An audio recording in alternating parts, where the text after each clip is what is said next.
You walk beneath the pale silver moon, its light sliding like liquid over the yellow glazed tiles of the forbidden city.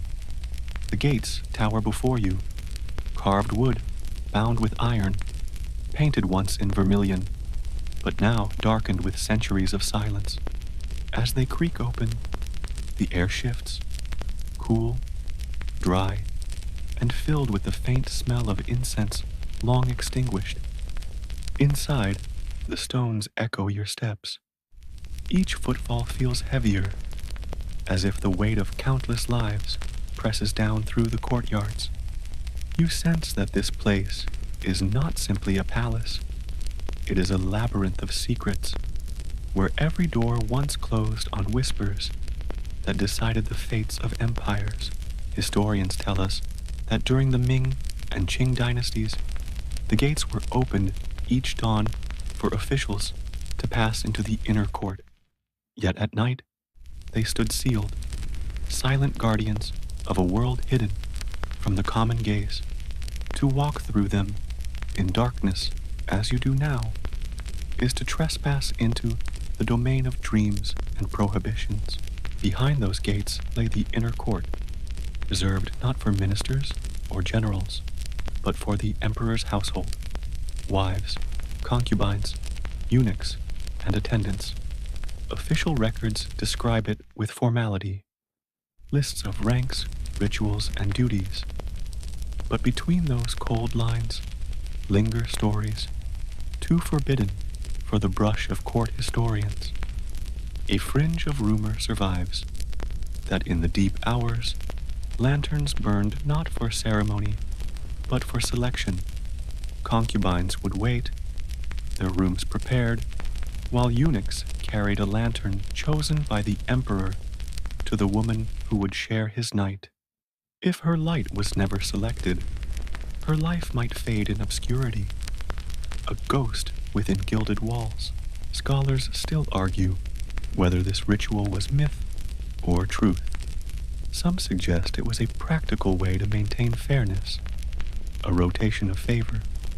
Others suspect it was a poetic invention of later chroniclers, eager to romanticize or scandalize a ruler's private life. And so the gates whisper, not certainty, but possibility, their silence carrying contradictions like smoke. You pause at the threshold, your hand brushing the wood. It is rough with age, yet warm, as if it remembers the touch of all who passed through. Emperors, heavy with power, empresses cloaked in jade, concubines trembling in anticipation or dread. The gate does not tell you their names, but it hums with the memory of their footsteps. The night wind sighs through the courtyard beyond, stirring the silk banners left to hang like faded tongues. You step forward. The gates close behind you with a thud that feels less like wood and more like destiny sealing you inside. Ahead lies the heart of the forbidden city, where shadows carry voices too soft for the daylight to hear. You step deeper into the forbidden city, past courtyards that stretch like oceans of stone. The moonlight falls in thin pools upon the flagstones, illuminating the faint outline of dragon carvings that once shimmered in daylight. Now they are only shadows, curling beneath your feet as if alive. Ahead, you see them, rows of lanterns, red silk trembling gently in the midnight air, each one glowing faintly as though waiting to be chosen. This was the ritual whispered about most often, the lantern selection. Court chronicles describe the emperor's nights with rigid formality, mentioning banquets, sacrifices, prayers, but hidden between the margins are notes of another practice, that each evening concubines placed a lantern at the entrance to their chambers. Should the emperor wish to grace her with his presence, he signaled a eunuch to carry that lantern into the palace corridors, marking her night of favor. You imagine the scene, the women waiting, silks rustling in nervous hands, breath caught between hope and dread. For to be chosen was both ecstasy and peril. A night with the Son of Heaven could mean rising in influence, even bearing a child destined to rule. Yet it also meant scrutiny, jealousy, and the dangerous politics of intimacy. Some scholars insist this ritual was an invention, an Orientalist fantasy retold by foreign visitors. Others point to Qing-era records that hint at a rotation system, a strict method by which the emperor ensured fairness among his wives. The truth, like the lanterns themselves, flickers in uncertainty. Was it an act of devotion or a cold mechanism of power disguised as desire? You hear it, the soft shuffle of felt shoes, the whisper of eunuchs moving silently across the courtyard. One lifts a lantern, his face unreadable, trained in the art of secrecy. Another follows, carrying a ledger of names, marks, and instructions. To them, it is a duty. To the women watching from behind their screens, it is destiny unfolding. Imagine the woman whose lantern glows brighter tonight. She hears the knock, sees the eunuch bow, feels her heart swell like silk, filling with wind. Her chamber is suddenly transformed, a stage where every glance, every gesture will be remembered, exaggerated, perhaps even written into history. Yet for every chosen light, a dozen lanterns fade uncarried, their keepers sinking back into silence, their dreams folding into the shadows. The ritual was not only about the emperor's desire, it was about control. The lantern system, if it truly existed, reminded each woman that her life depended on a gesture, a whim, a flame carried or extinguished. No words of love were necessary, only the movement of light through the corridors. You stand among the lanterns now, their glow brushing against your face. The air smells of tallow and faint perfume, a mixture of power and longing. One lantern sways as though a hand has just released it, and for a moment, you almost believe you see her, eyes lowered, lips pressed in prayer, waiting for fate to knock at her door. The ritual is over. The chosen lantern vanishes into the night, carried down a corridor where shadows swallow its glow. The others remain, dim and unattended, their silent testimony to all the nights of waiting, to all the women who were never chosen. You move deeper into the hushed corridors, where the glow of lanterns fades into darker passageways. Here, the voices you hear are softer, thinner, almost brittle, as if the walls themselves are reluctant to carry them. They belong not to concubines, nor to emperors, but to those who served as the keepers of silence, the eunuchs. The eunuchs' presence defined the forbidden city.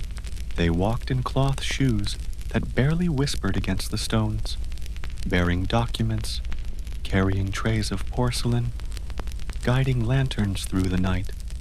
Their bodies were altered, their desires redirected, so that they might live in proximity to power without ever being suspected of claiming it. At least that was the theory.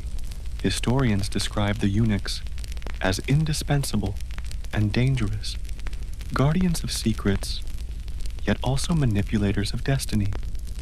They were the intermediaries between the emperor and his women, between the world of ritual and the chambers of longing. The forbidden detail is this: no secret within the palace remained hidden from them. They heard everything. Some chronicles suggest they carried more than lanterns. They carried whispers, a word placed in the emperor's ear.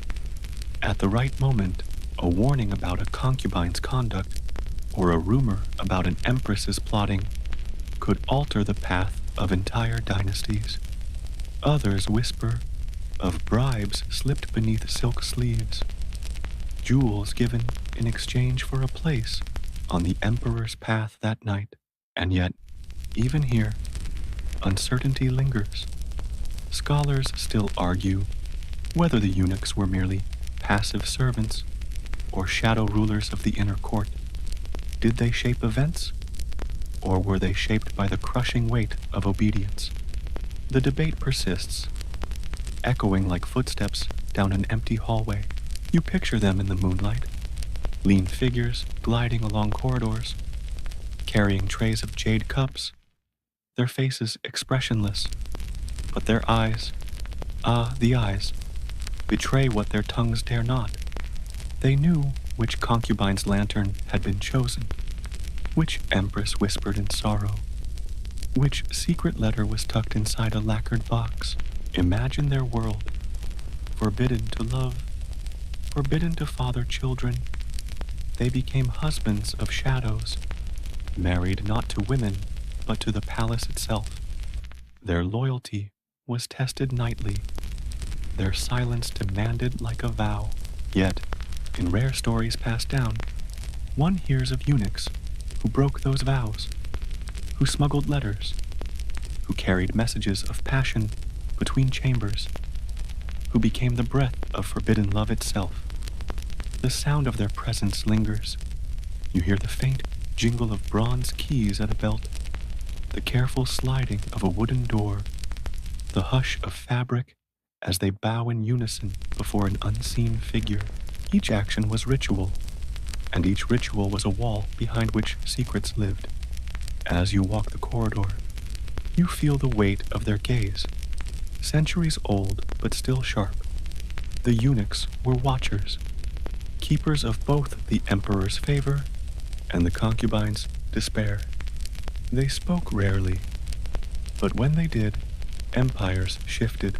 They were both invisible and unavoidable, the shadows that whispered louder than the lanterns ever could.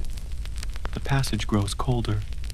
Somewhere ahead, you hear the low murmur of voices, too soft to catch, too dangerous to ignore. The eunuchs are still whispering. Even now, you enter a long hall where the walls are dressed in faded vermilion silk, the color of fortune and desire. The fabric stirs faintly in the night air, like lungs breathing behind a veil. Beyond the archways, chambers open into spaces small and intimate, each marked by a wooden plaque bearing a concubine's name. These were the red chambers, places of both honor and peril. By day, these rooms might have seemed ordinary. Tables with scrolls of poetry, bowls of fruit, lacquered chests filled with silks. But by night, when the emperor's lantern approached, they became stages upon which destinies unfolded. A single evening here could elevate a woman to the highest rank of power, or cast her into the shadows of neglect forever. Historians record the official rituals with careful precision. The concubine bathed, perfumed, dressed in robes of white or red. Eunuchs announced the emperor's arrival. Servants departed, leaving only silence. Yet between the lines of those records lingers another narrative, half truth and half desire. Some whispered that the chambers glowed not only with lamplight, but with the tremor of forbidden rites. The silks spread across the bed were said to rustle like waves, carrying both passion and politics. Imagine the moment, the door sliding open with a muted groan, the scent of sandalwood rising, the sound of silk brushing against polished stone. The emperor steps inside, a figure cloaked in authority, while the concubine bows low, her eyes lowered, her breath caught. Behind them, the door closes and the world outside dissolves. Some scholars argue that the red chambers were less about desire than control. The emperor's choice affirmed his supremacy, reminding each woman that her life revolved around his whim. Others contend that the concubines themselves wielded power here through song, poetry, subtle charm, or even tears. These small gestures could entangle the emperor's heart, securing favor that echoed far beyond the bedroom. You run your fingers across the silk-draped wall. The fabric is cool, yet beneath it lies a history of warmth, of moments never written, of breaths never counted. Perhaps the whispers are true, that rival concubines placed charms beneath pillows or burned secret incense meant to stir longing. Perhaps the faint stains on the floor are not only of wine spilled in laughter, but of tears shed in silence. The chamber you stand in feels crowded, though it is empty, crowded with echoes. The laughter of one who believed she had triumphed, the sob of another left waiting, the quiet shuffle of eunuchs withdrawing into shadow. Each echo clings to the silk, making the chamber hum with a resonance that no renovation could erase. The red chambers were sanctuaries and prisons, altars and traps, their doors closed on moments of intimacy, but the silence they left behind was louder than any confession. You hear it still, the rustle of silk, the faint gasp of hope, the soft collapse of a life rewritten in a single night. You walk deeper into the inner court, and the air grows heavy with the scent of jasmine tea and lacquered wood. Here, the rivalry of women is not declared by sword or spear, but by gestures so subtle that even the moonlight struggles to catch them. A glance too long, a bow too shallow, a robe embroidered with one peony too many. Each detail could ignite suspicion. Each breath could tilt the balance of a favor. Historians describe the forbidden city's hierarchy of women with rigid clarity. Empress at the top, then consorts, then concubines, and beneath them the attendants. But what the records do not capture is the daily theater of longing. The competition played out in sighs, perfumes, and whispered prayers.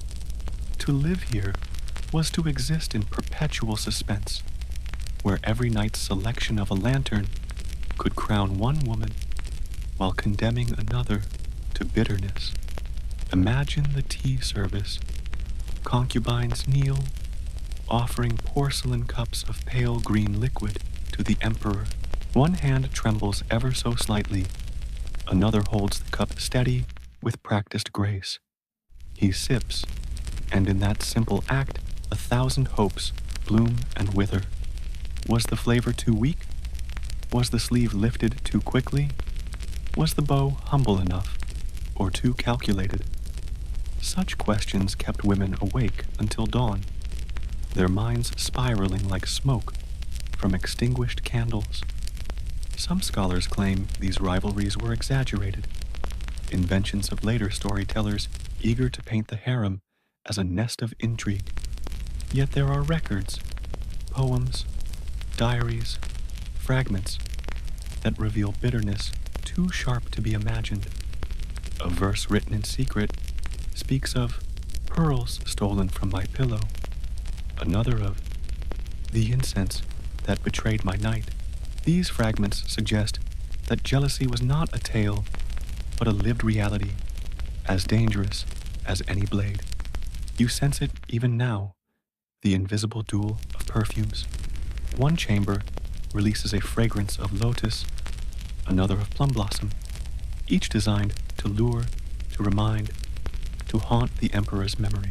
Servants shuffle past, their trays heavy with fruits and delicacies, each plate arranged with desperate precision. A peach carved into petals, a pomegranate split open like a heart. And in the silence of these rivalries lurks forbidden love, the longing not for the emperor, but for another's glance, for a touch never permitted. Rumors speak of concubines who grew too close, whose laughter rang too sweet in each other's company. Historians still debate. Were these stories slanders meant to ruin reputations or veiled truths about women seeking solace in a world where choice was denied to them? You pause in a corridor lit by a single lantern. Its glow falls upon murals of phoenixes battling dragons, symbols of empresses contending with emperors. The paint has faded, but the rivalry it depicts has not. You feel it in the silence around you, the weight of competition, the taste of ambition sharp as bitter tea. A sudden breeze stirs the flame, and for a moment you almost hear their voices, low, sharp, clipped like knives, wrapped in silk.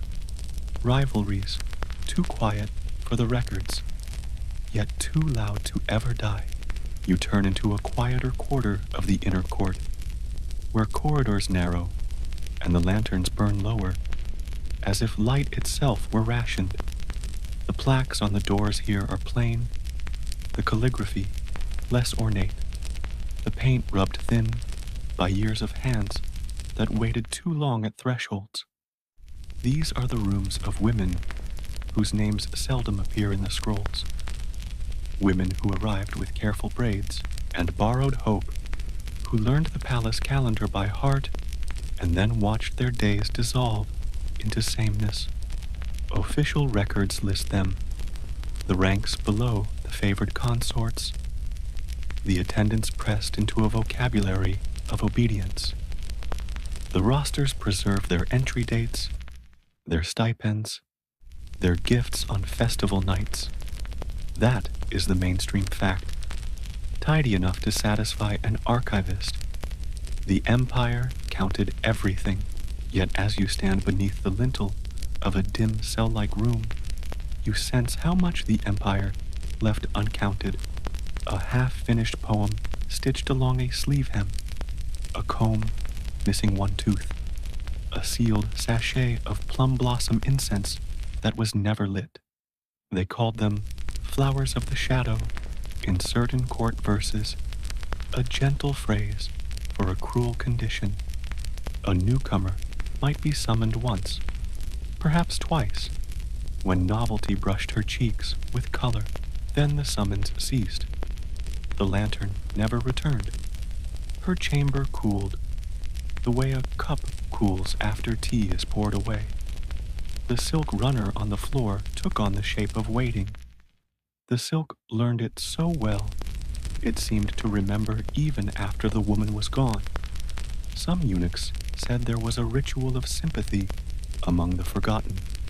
At dusk, they would stand at their doors, pretending to watch the sky, and when a lantern passed, each would offer a tiny bow, less for the emperor than for the chosen sister, a gesture as fragile as moth wings, forbidden, perhaps, only because kindness is dangerous where scarcity reigns. Historians argue over such whispers. Was this fellowship real, or a poet's balm smeared over institutional loneliness? The ledgers are mute. They never learned to count the cost of gentleness. You step into one of the smaller rooms and close the door behind you. The smell is faint. Old cedar, old lacquer, a memory of rice powder that has not touched skin in years. The bed is narrow, the coverlet simple.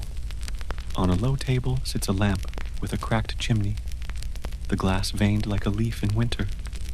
You strike no flame, yet the darkness here is not complete. It holds its own weak glow, the afterimage of nights when the occupant arranged her hair, folded her robe, sat upright with her hands tucked like sleeping birds, and listened for footsteps that never came. The mainstream accounts tell of rotation systems, of fairness by design. Each rank had its day. Each day had its rights. But fairness is a delicate instrument, easily warped by human breath.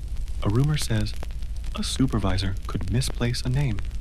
Another says a rival might stain a reputation.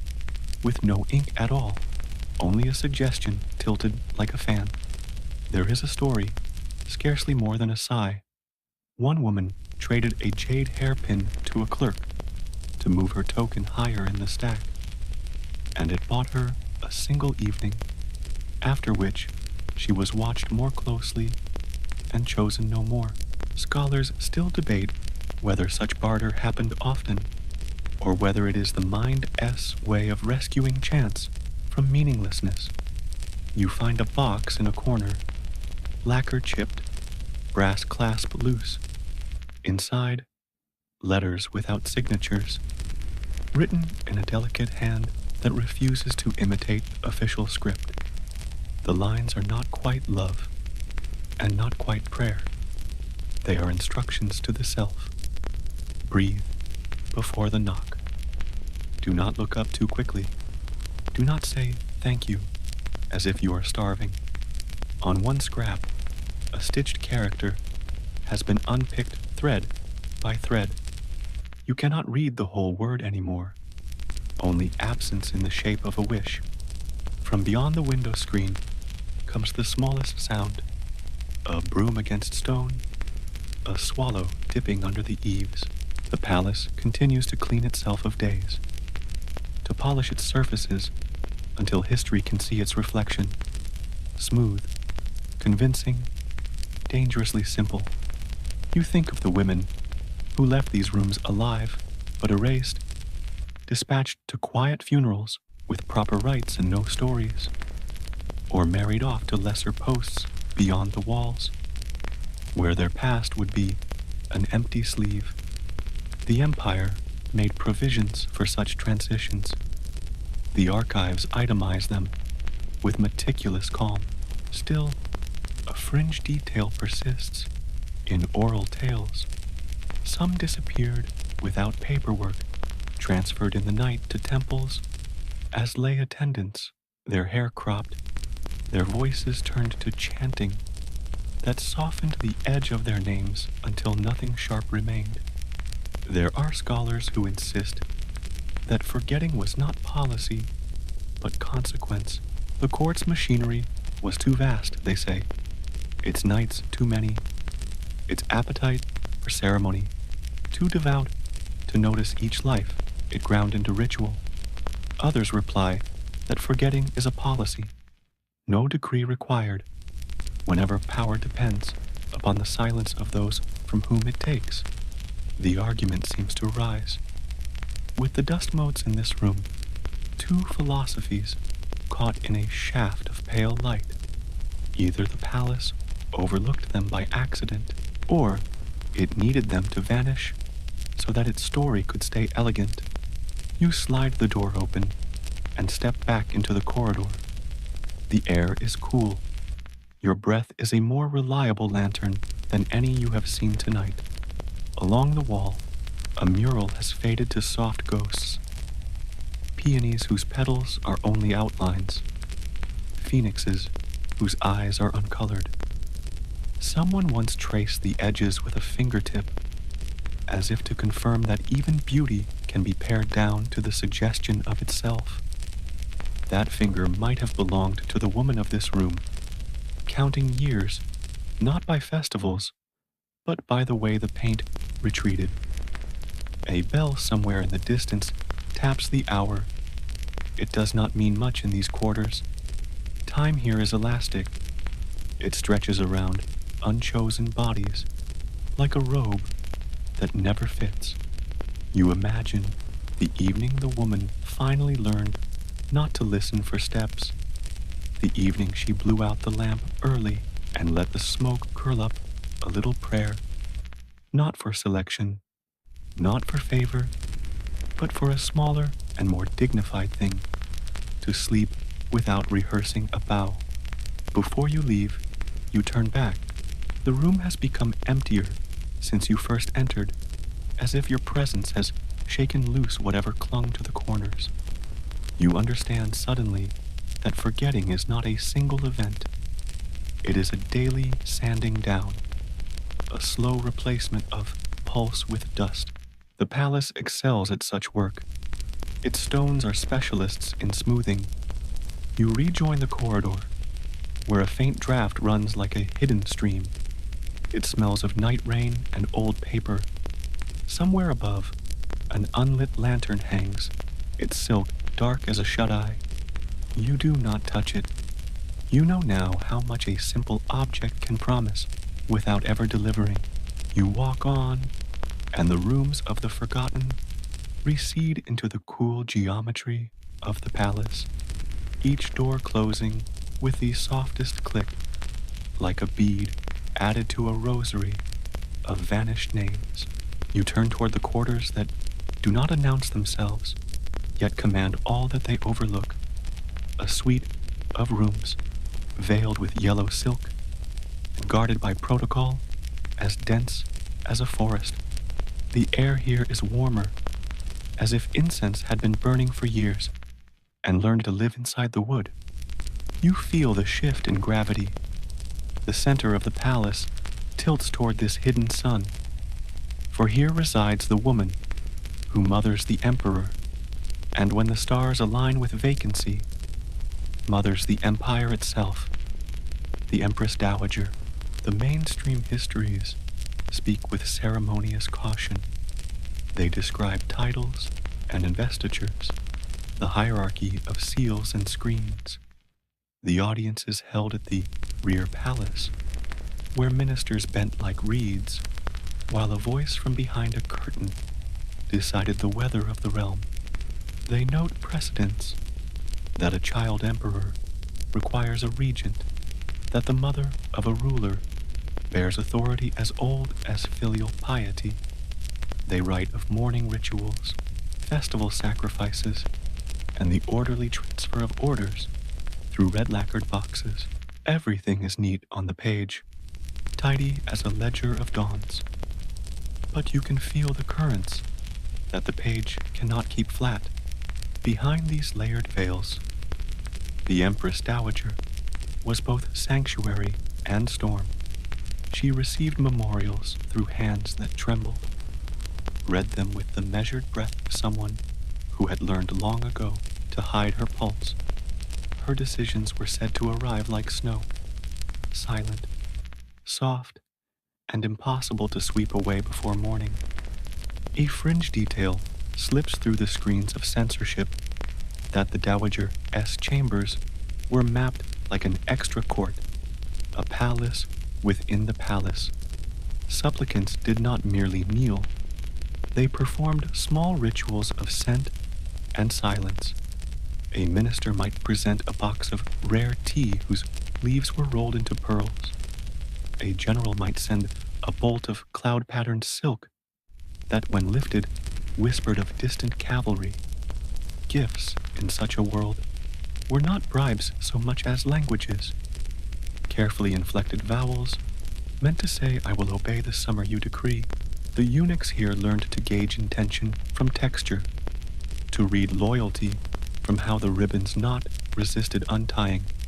Some say she chose her advisors as the emperor chose his knights, by lantern, by glimmer, by a weight of light in the hand. The story is probably a poet's embroidery, but it lingers because it feels true to the way power prefers metaphor. A certain counselor's lamp always seemed to burn more steadily when the palace wind misbehaved. Another's flame sputtered, and with it sputtered his career.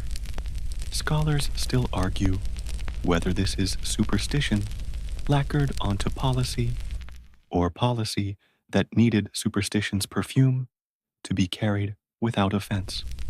You move through an antechamber where a folding screen shows cranes landing among pines. One crane lowers its beak to the ground. The paint there is rubbed thin, as if a finger, night after night, traced the same small bow. Was it hers? Did the Dowager teach herself patience by rehearsing the bird's humility with a touch? Such intimacy cannot be footnoted, and yet the screen remembers a devotion that furniture often acquires from those who lean upon it while deciding the next empire-sized breath. The corridors here are quieter, but not empty. Attendants pass like thoughts. Their sleeves graze the air with a hush that edits the world. You hear nothing of laughter, only the measured clink of porcelain lids on cups. On a red table, an inkstone glistens with a moon of wetness. A brush rests beside it, its hairs splayed like a swan's exhausted neck. The last character written has not dried, though you cannot see it. The dowager's words travel without footsteps, carried by eunuchs whose faces have learned to be doors. Historians wrestle openly in their pages over women like her. Was she a stabilizing regent, or an architect of intrigue? Did she protect a child emperor from wolves, or breed a gentler species of wolf within her own chambers? One scholar points to edicts that preserved grain stores during a drought. Another notes appointments that favored cousins and old household allies. Even the dates dispute one another, as if time itself feared to take sides. There is a fainter rumor, almost a superstition, that the dowager kept a small altar, not to gods, but to instruments. Seal brush, jade, tablet, bell, each set upon its own stand, each polished so attentively that attendants saw their own blurred faces in them. On certain evenings, when the palace exhaled and the city quieted like a sleeping horse, she would touch each tool in turn, a tactile liturgy, reminding herself that rulership is a practice of hands, before it is a doctrine of mouths. No chronicle will confirm this, because such ceremonies happen beneath the horizon of writing. Yet the table before you bears tiny grooves where objects of weight and repetition have rested. Another fringe story clings like the smell of cedar, that petitions from the outer court were sometimes recopied within these rooms, their adjectives softened, their tempers steadied, so that the emperor's gaze, young or weary or already elsewhere, would fall upon words that could be borne without rage. Scholars debate the ethics of this invisible editing. Was it deception or mercy, a defense of the state against its own heat? The argument never ends. It only grows more refined, like incense smoke, learning the geometry of rafters. You pass a doorway left ajar. Within, a low couch sits beneath latticed windows, and upon it lies an open fan painted with plum blossoms and thorns. The juxtaposition is unsubtle, and therefore likely genuine. Beauty and defense on the same hinge. The fan's ribs are slightly warped, as if closed too often in impatience or flung open one night to scatter an argument into petals. The moon pours a pale sheet across the cushions. You imagine her resting here in the hour before dawn, when even rulers are briefly citizens of their bodies, listening to the palace breathe, counting not regiments, but heartbeats, tracing not borders, but the margins of fatigue. What of love? The stories either deny it or smother it with reverence. A dowager's affections were supposed to be historical, not personal, distributed like stipends to temples and ancestors. Yet love leaks. It appears as favoritism for a particular tutor, as a lingering over a certain childhood garment preserved in cedar, as an impatient kindness toward an attendant who reminds her of a girl she once was, before the palace borrowed her future. Forbidden love in these rooms is most often love of a different power, the wish to be held by silence, not by ceremony, to walk beyond the gate uncounted, unnamed, and stay alive anyway. No record will admit it, but the walls are fluent in this dialect. There is a bell on a side table, small, bronze, unadorned. Its handle is dark, where fingers have gripped it for years. You ring it? Not at all. The idea of sound here feels like a trespass. Still, in your mind, you hear the disciplined chime that once brought antechambers to attention. Steps would have gathered, screens adjusted, pens lifted, sleeves arranged to speak without language. Orders would have followed, framed as requests from a mother to a son. Though everyone knew that motherhood in the palace is a throne by another name, you turn to leave, and the room refuses to end. It seems to lengthen behind you, as if secrets grow corridor by corridor until they look like architecture. On the threshold, you pause beneath an embroidered canopy whose threadwork is so fine, the motifs look breathed rather than sewn. A phoenix climbs there, eternal, its feathers tipping into flame. You think of dynasties that rose because a woman behind a screen steadied her hand. You think of dynasties that fell because a woman behind a screen steadied it too late. The difference between those two gestures is a distance no historian can measure with certainty. Outside, the cooler air receives you like water. The palace resumes its ordinary enormity, courtyards, pavilions, corridors that believe they are rivers. Yet the gravity persists. You feel it tug at the hem of your thought. The Empress Dowager. S-rooms are not merely a place, but a method, an art of ruling without being seen to rule. The screens close in your mind with the softest of sounds, a silk that has learned how to be a door. Somewhere behind them, a brush lifts, a seal lowers, and the empire turns a few degrees toward morning. You find yourself in a narrow passage, leading into a chamber where the air carries the unmistakable tang of steeped leaves. Here, tea was more than refreshment. It was ceremony, offering, even test. Porcelain cups gleam faintly in the dimness, their lips lined with patterns of blue waves, as if to remind drinkers that every sip has undertows. The mainstream historians record how tea punctuated court life, morning rituals, seasonal festivals, imperial banquets. Servants brewed leaves, harvested from distant provinces, presenting them as symbols of loyalty and tribute. The emperor's cup was to be the purest, the most fragrant, a token of empire distilled into water. That much the records confirm. But in the forbidden tales whispered through the corridors, tea was also a vessel of peril. A cup could soothe the emperor's temper or extinguish a rival's line.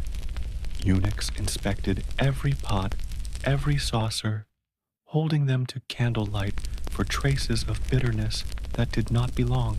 Yet the rumors persisted that one consort fell suddenly ill after sipping a brew too dark, that another rose in rank because her rival never rose from bed again. Scholars still argue over the credibility of these accounts. Were they inventions of gossips hungry for drama, or veiled truths that official chronicles could not risk recording? One Qing scholar dismissed them as idle ink, while another, writing in exile, noted cryptically, "The emperor's smile is shallow when the tea is deep." You imagine the scene. A concubine kneels, hands steady on the tray, though her heart drums like a caged bird. She sets the cup before the Son of Heaven. He lifts it, eyes unreadable, steam coiling around his face, like a dragon choosing whether to strike. Across the chamber, another woman watches, her lips pressed closed, her own cup cooling in her hands. The emperor drinks, and for one moment, the room holds its breath. The eunuchs shuffle behind him, ready to intervene, but they never do. They are both guardians and witnesses, powerless yet omnipresent. Did they know which cups carried risk? Did they look away when power required it? Scholars debate their complicity endlessly. Perhaps the eunuchs were as much victims as conspirators, caught in the web of whispered commands that left no fingerprints. You hold one of the cups now, cool against your palm. Its porcelain feels innocent, yet you cannot help but sense a tremor beneath its glaze, as if history itself has seeped into the clay. A faint stain rings the inside, not quite erased by centuries. Was it merely tannin, or something darker, dissolved in ritual? Outside the chamber, the palace continues to breathe. Lanterns sway, footsteps fade, but here, the silence is sharper, laced with the memory of risk. The poisoned cup is not simply a story of death. It is a parable of desire, of women forced to gamble everything on a swallow of liquid, of power disguised as fragrance. You place the cup back on the lacquered table. It sits quietly, as it has for centuries, waiting for another hand. In the forbidden city, even silence tastes faintly of suspicion. You emerge from the chamber into the open air, and the night embraces you with a breath cooler than silk. The palace gardens spread before you like a secret map, their winding paths arranged in patterns meant for strolling emperors. But tonight they are deserted, save for the moonlight. Rocks rise like frozen waves, pines lean at precise angles, and a pavilion glimmers faintly in the distance, its roof tiles slick with dew. The official histories praise these gardens as symbols of harmony between man and nature. They describe rare peonies imported from distant provinces, lotus ponds tended with mathematical care, miniature mountains arranged to echo sacred peaks, a landscape not grown, but composed, an emperor's world distilled into petals and stone. That much the records can prove. Yet the whispers tell a softer, stranger story. In these gardens, lanterns did not always mark imperial duty. Sometimes they marked longing that had no sanction. Concubines confined within the red walls dreamed of air that did not taste of incense. Eunuchs, robbed of the futures they might have lived, dreamed of companionship. The gardens became their stage, a place where footsteps might overlap, where shadows might touch. Imagine it. A concubine slips from her chamber, robe drawn tight against the night, her embroidered shoes scarcely whispering against the stones. She carries no lantern, only the glow of the moon on her sleeve. In the pavilion waits not an emperor, but a confidant, a fellow consort, a favored maid, perhaps even a forbidden friend. They do not touch, not in any way that history would name, but their closeness speaks in the cadence of breathing, in the pause before words. Historians dispute whether such clandestine meetings ever occurred. Some dismiss them as romantic inventions, spun by later writers eager to drape velvet over iron bars. Others argue that in a palace where desire was regulated, desire inevitably spilled into corners unrecorded. The truth is not recoverable, but the gardens remain, and the stones remember footfalls heavier than leisure. The fringe detail lingers in one travelogue, that a eunuch found plum blossoms scattered across a bridge in midwinter when no tree could have bloomed. He wrote that they must have been torn from a hidden bouquet, left as a signal, or perhaps as a trace of rebellion against the season itself.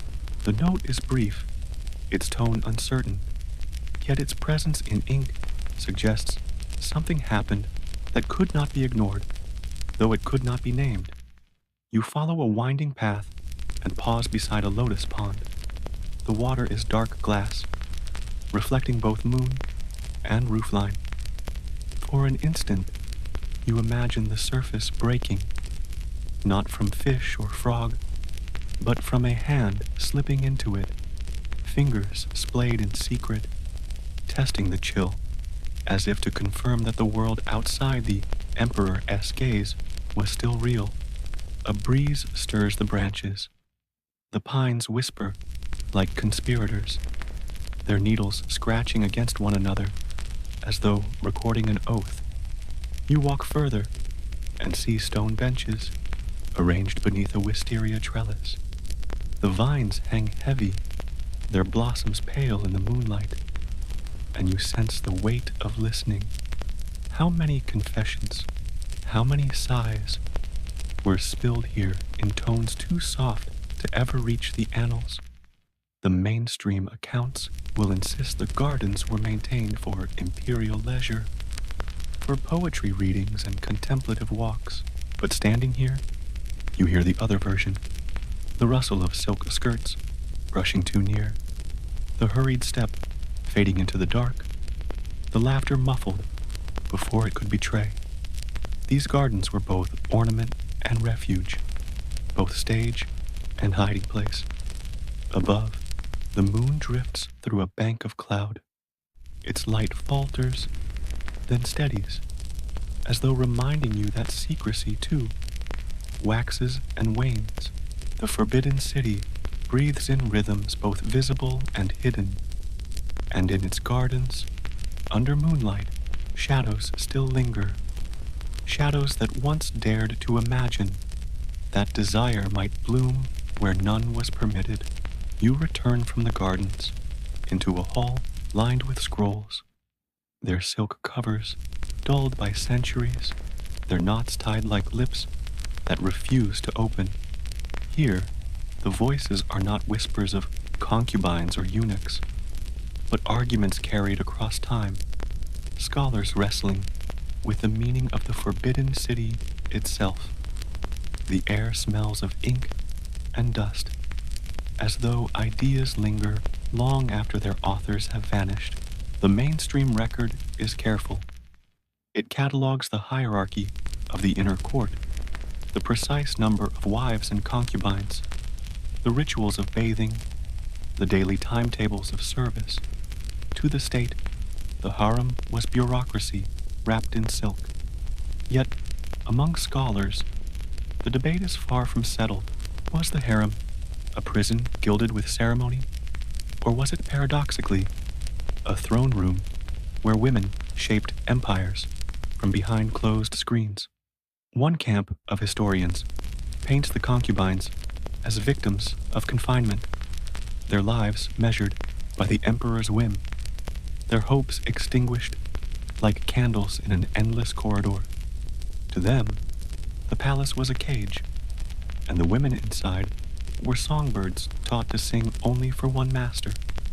They cite poems of despair, accounts of withered youth, lists of those who died nameless in obscure chambers. Yet another school insists the story is more complicated. They argue that within this cage, women learned to wield subtle power. A favored glance could redirect policy. A whispered word could alter succession. Empress dowagers, in particular, turned maternal authority into political dominion. To these scholars, the harem was not merely a place of waiting, but a crucible of influence, a hidden senate where silk sleeves brushed against the empire's future. And then there are the fringe voices straddling myth and fact. They suggest that forbidden loves, between concubines, between attendants, even between eunuchs and women, formed an unacknowledged counter-narrative. These liaisons, though seldom proven, are thought to explain sudden disappearances, abrupt emotions, even palace fires, whose origins remain unknown. Was the harem less a prison or senate, and more a tapestry of forbidden desires, constantly at war with ritual order? Scholars still argue, their pens as sharp as blades. You imagine them now, seated across lacquered tables, scrolls unfurled, their debates echoing through the centuries. One insists the harem destroyed dynasties. Another counters, no, it preserved them, absorbing chaos into silence. A third murmurs, you cannot reduce it to power or prison. It was theater, and the audience was eternity itself. You trace a finger along a scroll's edge. The fibers roughen under your touch, as though weary of being pulled into arguments it never chose. The scroll does not take sides. It simply exists, a survivor of ink and time. In the distance, a bell tolls, summoning nothing. The sound dissolves into the rafters, and the debates fade too, unresolved. Perhaps that is their true legacy. Not answers, but endless questions. The Forbidden City refuses to be one thing. It remains like the scholar's ink, both dark and fluid, always ready to blur. You step back from the scrolls. The hall exhales. Somewhere, beyond these walls, lanterns are being lit again. Power continues its ritual. But in this chamber of words, the argument never ends. It coils and uncoils like smoke, asking you to decide, or perhaps to admit, that deciding is impossible. You pass through another set of corridors, their beams heavy with shadow, and the silence shifts. No longer the hush of desire, but the taut pause of defiance. The Forbidden City was built to contain order, yet within its walls simmered unrest that no decree could fully suppress. The stones remember footsteps not of service, but of hesitation, of plotting, of dreams that reached beyond gilded confinement. The mainstream histories record a handful of disruptions. A concubine accused of whispering against the emperor. A maid caught passing notes to a guard. Eunuchs punished for conspiring to smuggle petitions beyond the palace walls. These are listed dryly, the way one might record spoiled grain or damaged tiles. Yet behind each brief entry lies the pulse of rebellion, too dangerous to write in full, too persistent to vanish.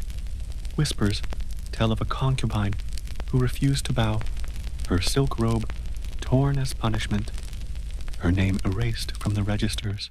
Another tale speaks of a group of palace women who planned to escape during the Lantern Festival, when fireworks might have masked their flight. Whether true or embroidered, the story ends the same way, with silence, with disappearances, with corridors suddenly emptier. Scholars still argue whether the harem ever produced organized resistance. Some dismiss it as fiction, spun by dramatists longing for heroines. Others note subtle traces, an unseasonal order of punishments, sudden transfers to distant temples, edicts laced with unease, that suggest more than isolated incidents. The debate continues, like a low hum beneath the official narrative. You imagine the night of a failed attempt. A concubine gathers courage like stolen flame, whispering to her companions as they knot their sashes tightly. They step into the courtyard, breaths visible in the cold, only to find eunuchs already waiting, their lanterns still but unyielding. The women retreat, their hopes collapsing into silence, as absolute as the winter sky. The palace swallows the incident, leaving only a rumor, only a trace of ash where a paper once bore their plan. A fringe detail survives in a Qing-era anecdote, that one eunuch, sympathetic to their plight, left the gate ajar a fraction too long one night. Nothing came of it. The women hesitated. The moment dissolved. But the gesture lingers in ink. Was it an act of rebellion, or merely fatigue, disguised as kindness? Historians still debate. The architecture itself seems complicit. The courtyards echo louder than they should, amplifying even the smallest sound of defiance. A cough, a hurried footstep, a muttered word, all carried like accusations. You feel it now, the way your own breath seems treacherous, the way the stone walls lean in, eager to report. And yet, even here, rebellion left its echo. A crack in a floor tile, said to be from a thrown cup hurled in fury at injustice. A line in a poem that survives anonymously. Better the open street than a golden cage. Better silence on the road than songs behind the gate. These fragments resist erasure, stubborn as weeds breaking through marble. The Forbidden City was designed to outlast dissent. But dissent endures differently. It seeps into the grain of no wood, into the pauses between bells, into the collective memory of those who walk here centuries later. You pause, listening. The air is thick, heavy, and just at the edge of hearing, you think you catch it. The faintest tremor, the echo of footsteps that once ran instead of bowed. You enter a hall where the rafters arch high and the painted dragons gaze down with unblinking eyes. This was the Emperor's domain, yet even here, shadows outnumber certainty. The Forbidden City existed to magnify his presence, to present him as the Son of Heaven, a figure beyond ordinary desire. But the night, and the whispers it carries, always remembered that he was human. Mainstream accounts show emperors as paragons of ritual. They describe mourning audiences, sacrifices at the temple of heaven, careful adherence to calendars of duty. In such pages, the emperor's personal longings vanish into the neat rhythm of governance. Yet scattered through memoirs and foreign travelers' notes are glimpses of secrets too intimate for the annals. Some emperors were said to be austere, resisting indulgence. Others, famously indulgent, allowed pleasure to shape policy itself. Rumors persisted that certain rulers sought delights outside the harem, wandering incognito through Beijing streets, cloaked in plain robes, testing the city's pulse. Stories tell of hidden gardens, maintained beyond the palace walls, where private encounters unfolded under the guise of a scholarly retreat. Some accounts hint at attachments forbidden by both court and custom, affections for actors, for musicians, for companions, chosen not by politics, but by ungovernable inclination. Scholars remain divided.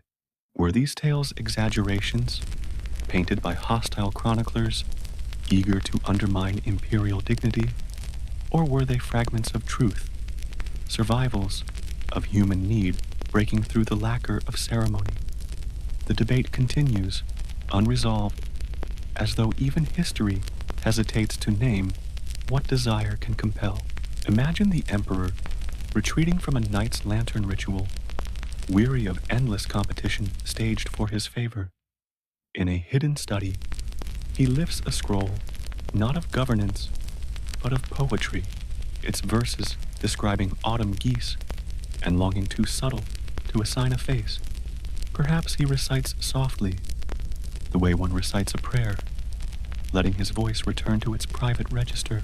Perhaps he writes his own verses, slipping them into drawers no scribe will ever catalog. Fringe details endure.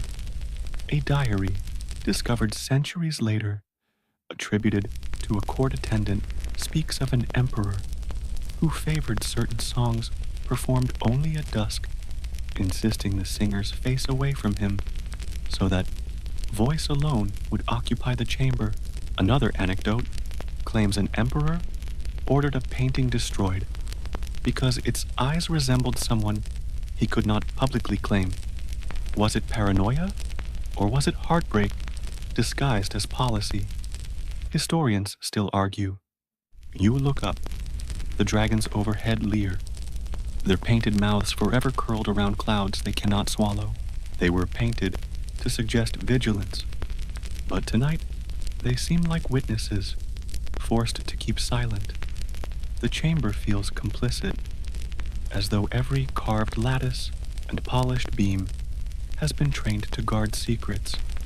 The Forbidden City was built to stage authority, but its hidden rooms tell a softer story. That emperors, like all who walked these stones, longed for moments unmeasured by ritual. Desire does not vanish under crowns. It only learns to wear masks. You turn toward the exit, and the silence of the chamber presses close. It does not deny what you've heard. It simply withholds, like a sealed scroll that will never be opened. Somewhere within these walls, the Emperor's secrets still rest, folded into the grain of cedar, waiting for a night quiet enough to be remembered. You follow the faint trace of melody, so soft it might be imagined. It leads you into a pavilion, half hidden among courtyards, where the air tastes faintly of resin and dust. Here, musicians once sat cross-legged on woven mats, their instruments balanced like confidences in their hands. Tonight the space is empty, but the silence seems tuned, as if it waits for strings to be plucked again. The official records describe music as ornament, an accompaniment to banquets, rituals, and seasonal festivals. Court annals list the number of musicians assigned to each chamber, the instruments they were permitted to play: the pipa, the guqin, the bamboo flute. Every note, in theory, was measured, rehearsed, arranged to please the emperor's ear and honor the heavens. Yet in the forbidden corners of memory, music was something else. Confession in disguise. Concubines, forbidden to speak their longings, could hum them. Eunuchs, stripped of lineage, could let their grief echo in a chord. The pavilion became a confessional without priests, where pain and hope slipped into sound too delicate for punishment. Imagine the scene. A concubine lifts the pipa, her sleeves falling back to reveal wrists pale as porcelain. She plucks the strings slowly, each note like a drop of water falling into a still pool. The emperor listens, or perhaps he does not. But another concubine, seated nearby, hears the trembling and knows its meaning. The music says, "What language cannot risk?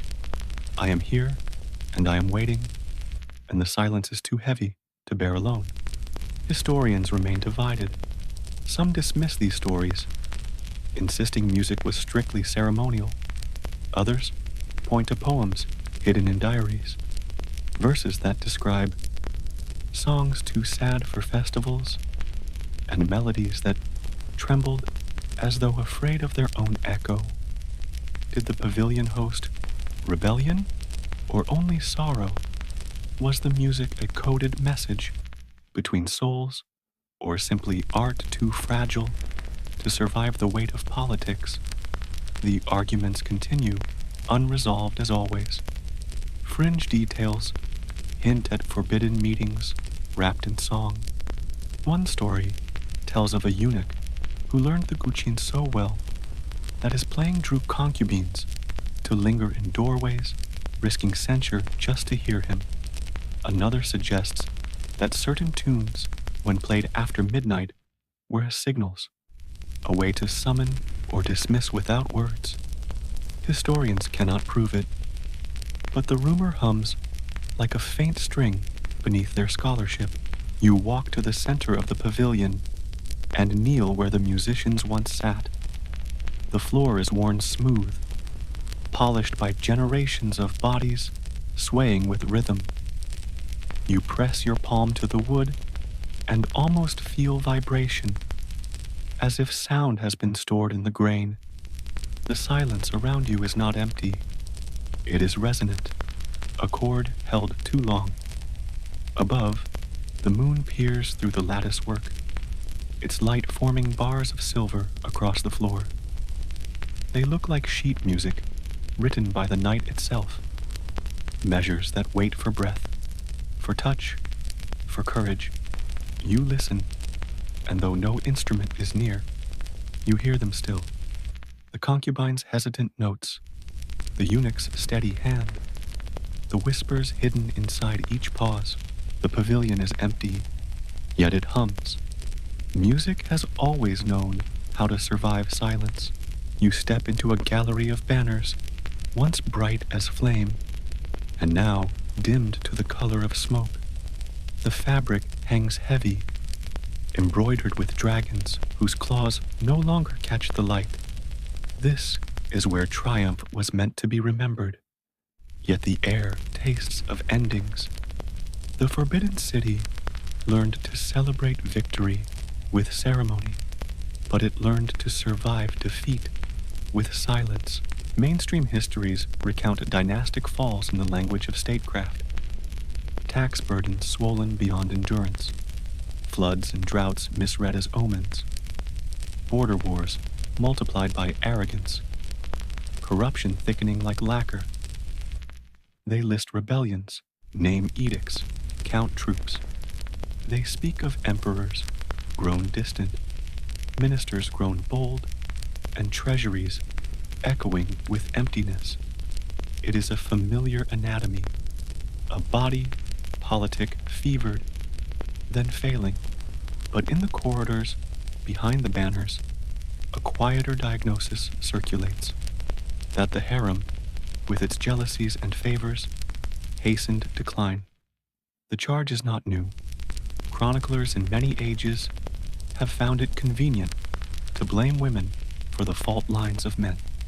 The inner court, one official wrote, is a stream that swells into a flood. He meant that private appetites became public ruin, that the softest rooms sent tremors through the throne. Another, more cautious, noted that when the emperor's nights were consumed by selection, his mornings forgot to rule. Scholars still argue. Some insist those accusations are scapegoats carved from silk. Empires, they say, break for reasons larger than velvet and lanterns. The harem merely reflects the stresses felt everywhere. Others counter that. In certain reigns, mothers and favorites wielded authority beyond prudence, selling offices, silencing warnings, thinning the ranks of anyone who preferred truth to harmony. The debate persists, like two shadows crossing at dusk, neither fully erasing the other. You walk past a case of cracked porcelain, a bowl painted with waves, a cup rimmed in gold, a plate whose center bears a phoenix rising, but whose edge has been cleanly chipped. Official and intimate, decorative and wounded. That is how declines often look up close.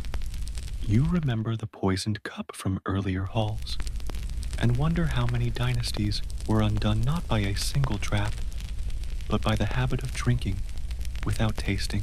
Fringe tales cling to the fall like burrs to a traveling robe. One whispers that, in a bad year, grain shipments meant for soldiers were diverted to purchase rare perfumes, their scent intended to soothe an emperor's melancholy. Another claims the Empress Dowager of a fading era kept a menagerie of singing birds, whose cages required more silver than a garrison's pay. These stories may be slander or parable, but they survive because they make decline legible. When a nation's hunger meets a court's fragrance, history chooses which smell to keep. You turn a corner and meet a wall of portraits, emperors in yellow, empresses in red, ministers in the stern browns of duty. The eyes do not follow you. They stare past, as if awaiting the verdict of centuries.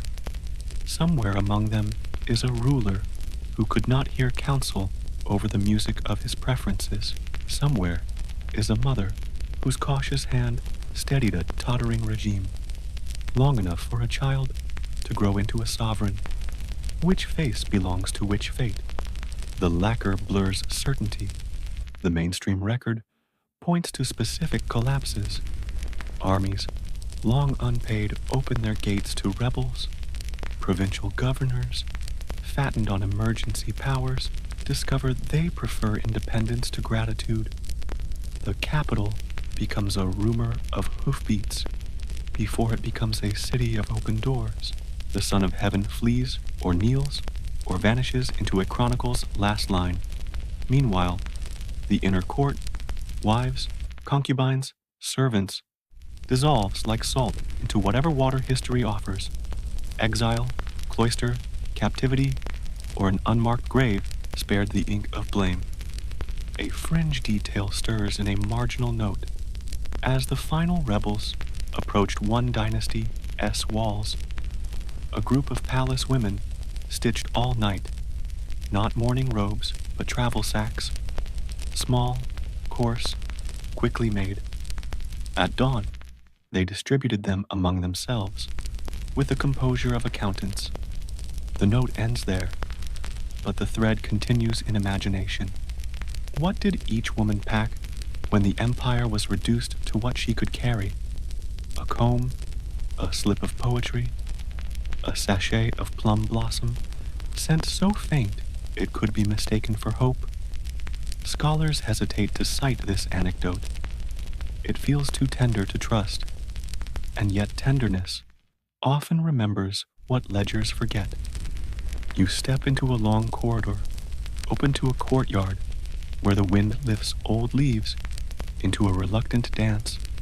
The stones here are scored with grooves, as if dragged by wheels or by the edges of heavy chests. Perhaps they bear the marks of evacuation, boxes hurried toward gates that had never learned to open quickly. Perhaps they are older, the result of years of ceremony, wearing the floor into a map of habit. Decline, like ceremony, repeats until it leaves a trace you can trip on. Another debate rises, like steam from cooled tea. Were palace women culpable, convenient scapegoats, or secret firefighters? One historian, reading a cache of letters saved by a clerk with a sentimental streak, argues that consorts pleaded for tax relief in the famine provinces, submitting petitions under seals they had no right to use. Another counters with invoices for jewels purchased in a season of locusts. Names redacted, but prices intact. You stand between these two piles of paper in your mind and feel the old paralysis. History, its most dangerous words, are often meanwhile, and perhaps, and then there is the matter of succession. The inner court shaped heirs. Who was taught by which tutor? Who saw which parent's face? Who was raised on caution or on spectacle? A dynasty's last strength often lay in a child sleeping behind a screen. If the child woke to a palace trained in tenderness, the realm sometimes endured. If he woke to corridors loud with flattery and quiet with fear, the realm learned to echo him, and echoes rarely build bridges. The records are clear on outcomes, cloudy on causes, and deaf to lullabies. You pause before a door that opens onto nothing, a bricked-up portal, its frame intact, its passage denied. A small plaque explains that during a late and anxious rain, certain routes were closed to simplify the guard's work. Simplicity, under pressure, often looks like subtraction. Fewer doors, fewer choices, fewer voices, until at last, even the wind must negotiate a route. You touch the bricks. They are cold and resolute, a monument to the way fear tries to make geometry into safety. The palace did not end when dynasties fell. It changed masters, changed stories, repainted its dragons. That is another mainstream fact. But endings left sediment. They settled in the joints of beams, in the edges of steps, in the careful way attendants learned to listen for hoofbeats beyond the walls. A city accustomed to being the center of the world never forgets the hour it became the edge. there is a final fringe rumor, soft as a moth's wing. After a certain fall, an old eunuch returned at night to a courtyard where he had once guided lanterns. He lit a single candle, set it in the center of the stones, and watched it burn to the end without moving. No prayer, no speech, only flame, only wax, only a pool of cooling light. When asked, he said he was measuring how long the empire lasted. Scholars smile at the sentimentality. Some dismiss the story outright. Yet you find yourself watching the courtyard as if expecting a wick to glow. You leave the gallery of banners and step back into the spine of the palace. The wind threads your sleeve. The forbidden city stands, which is what it was built to do. But standing is not the same as refusing to remember. The walls do not accuse. They do not absolve. They do what architecture does best. They hold shape around absence, letting you hear the echo of what once believed could not end. You step into the final courtyard of your journey, where the stones are pale beneath the moon, smoothed to glass by centuries of footsteps. The forbidden city lies hushed, its halls behind you, its towers watching like sleepless sentinels.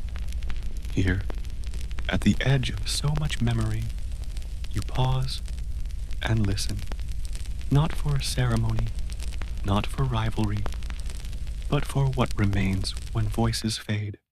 The mainstream accounts will tell you the palace is now a museum, a monument of lacquer and jade. They will describe measured tours, preserved artifacts, glass cases. They will praise its symmetry, its endurance, its role as cultural treasure. All true, all verifiable, yet none of that explains why the air still feels charged, why silence here is heavier than in other places.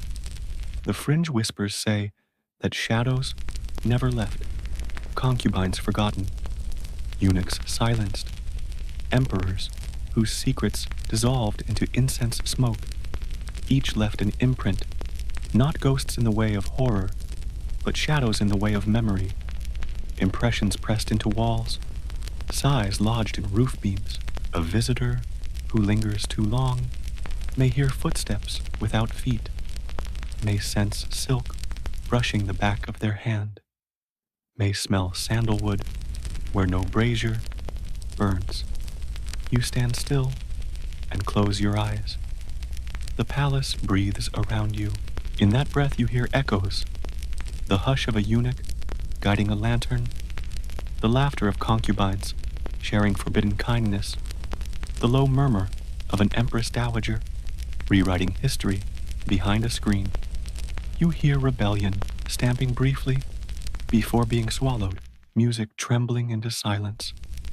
A cup set down with intent too sharp for porcelain. Historians argue still, was the harem prison or parliament? Were the women powerless or pivotal? Did desire weaken dynasties or sustain them? The debates swirl like dust motes, luminous in a shaft of light, never landing. Yet walking here, you realize that certainty was never the point. The palace was built not to explain, but to contain, not to tell, but to endure. Your gaze rises to the eaves. They curve like frozen waves, defying time, but beneath them, darkness pools. That darkness is thick with the weight of lives lived in secrecy, in longing, in watchful patience. Their stories resist neat endings. They resist even your listening. They remain as lingering shadows, half felt, half forbidden, insisting that the forbidden city was never only stone and silk. It was desire, shaped into ritual, silence hardened into architecture. The moon drifts westward. A breeze stirs the lantern cords, and for one instant, you almost believe a hand has just released them.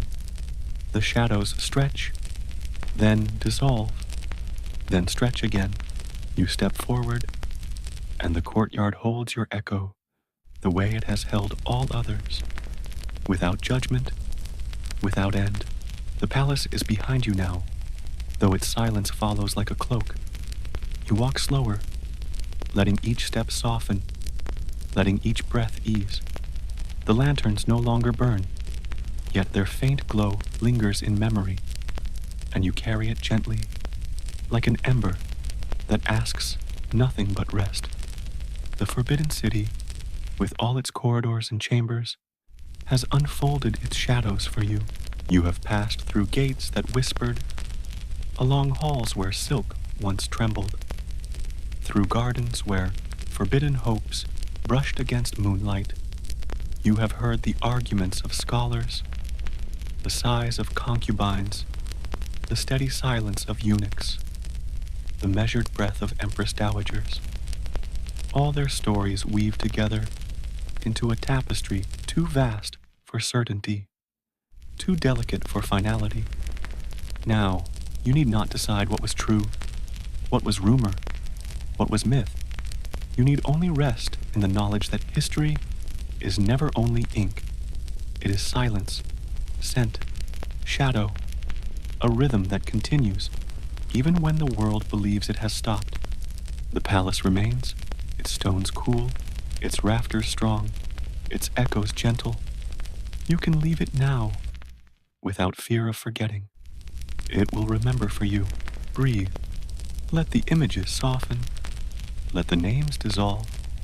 The gates close not with judgment, but with tenderness, as though they too have grown weary of holding so many secrets. The moon rises higher, a lantern no hand can extinguish, and its light smooths every crease of thought. Allow yourself to drift, the way incense drifts upward, curling and loosening, until it vanishes into quiet. Let the corridors fade. Let the voices fade. Let even the echoes fade. Only stillness remains, patient and kind, inviting you to sleep. Sweet dreams.